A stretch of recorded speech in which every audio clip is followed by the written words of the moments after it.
demand the resources that we have worked toward. And that's why we get together and partner. It's a nonprofit working with a city agency to ensure that we have programming for older adults. Come up, you have flyers in the back. We're going to have, we have a group known as the Voices of ZHAP.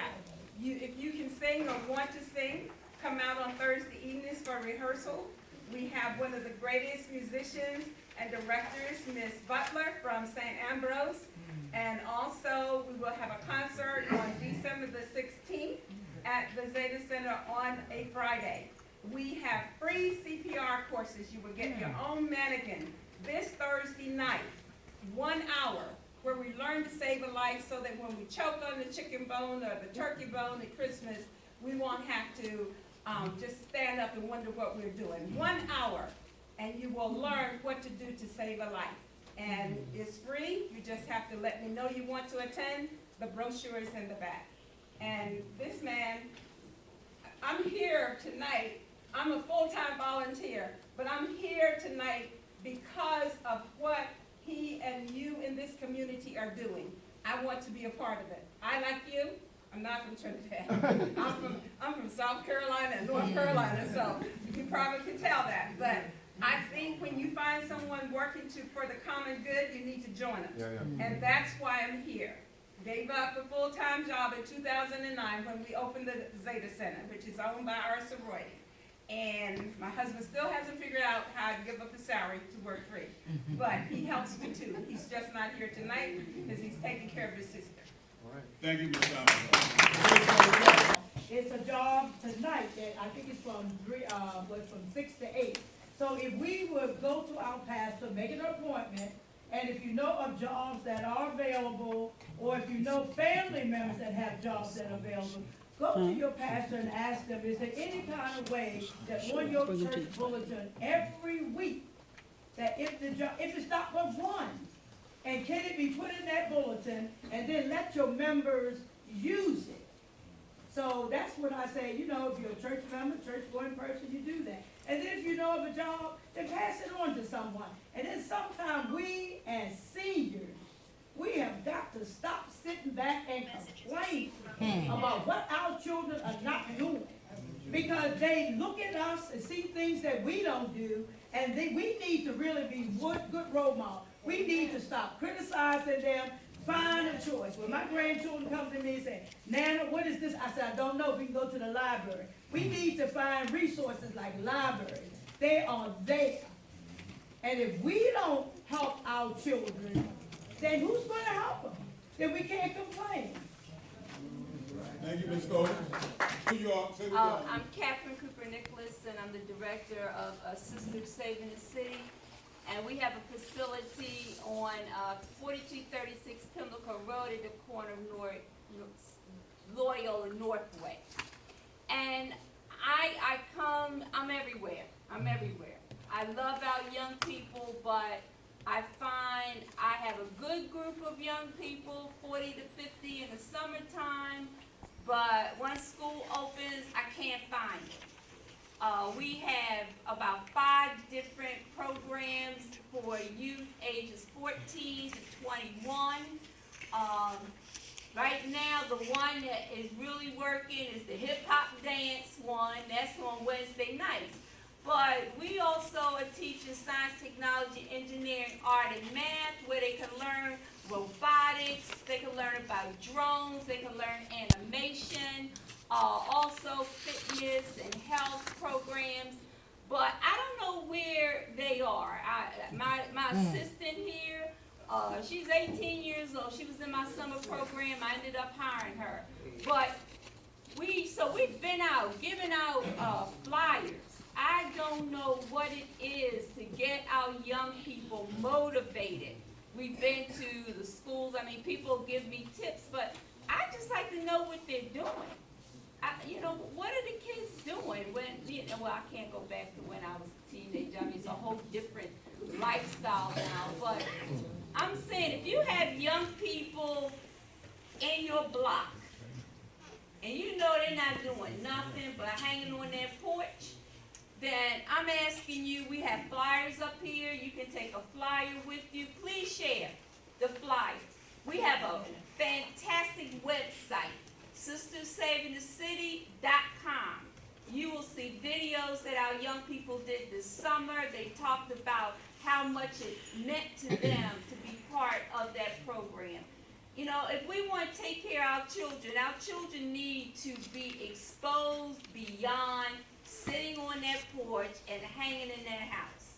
So I'm just asking you to, you know, block by block. If you take care of your block, then, oh wow, we would be overwhelmed with young people in our program. Everything is free.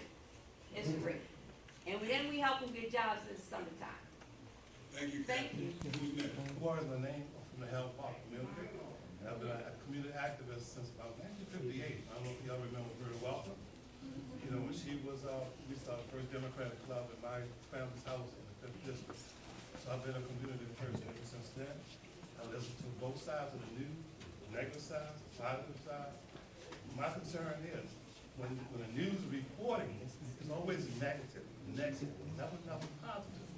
So always trying to find a group that want to come together, just like they have a ball stadium, because there's a lot of small cells, and I hear all through the city, this neighborhood is doing a lot for the community. This section, all these sections that we don't know, but it's gonna take forever to actually come together and do something positive. So if we can find somebody that can do something like at the stadium, bring all these groups together, so that way we can actually see what's going on in the city. Because there is a lot, but it's not out there like the news media is not pushing out there. They're always positive or being negative. And I had called the radio station and told them, y'all need to start putting positive stuff out there, but they don't do it. It's because that's how they thrive on news, on the negative news. So we need to find a way to bring all of them together, all these little groups together. Okay, tutor program for all ages. And I used to go to people's houses and talk to people, and kids and adults who couldn't read, they came to my house, and I used to tutor them. And it went on for like 3 years, and after a while, we started disappearing. I would knock on the door, and say, it was free, I was feeding them. I say, the young man coming today, oh no, he going to play with his friends. And just like Sister Chris was saying, it's time for us to stop sitting around and complaining and start rearing these kids. Because there's a lot of kids out here looking for love. It don't matter how old they is. And you got a lot of children and adults live. Don't even know how to spell dog. And it's sad. And this young man was 19 years old. He could not read a little one-year book, first book. And he used to come to me all the time and read, and he did, he no longer did, but he read to a 12th grade young book. Something got to change too. Probably pretty much what I'm going to say. Okay. You have to have a plan. You have pieces here and pieces there, and pieces there and pieces there. You've got to take one thing and develop a plan. And a plan is not something that's in concrete, but it's your guide to see whether or not you are achieving your goal and whether or not you need to modify some things. One of the things that we've heard is there's an excellent program, but we don't know what it is that's preventing participation. Okay, why don't we develop a plan to determine what is keeping people from participating? And we can implement that, but take any issue.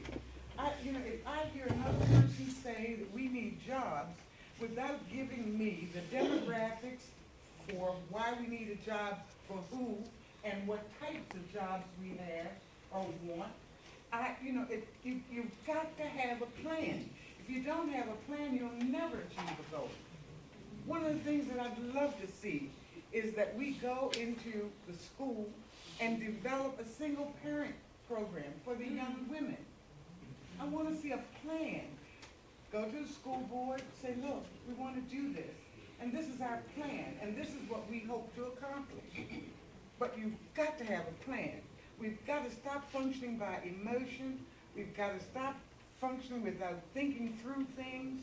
We have got to plan systematically what it is that we want to accomplish and stick to that. We just got to do that. And with our new president, you better have a plan if you want something to get done. You'd better have your plan. Each community, each neighborhood has to have a plan for what the kind of change they want to see happen in their neighborhoods. You just have to do that.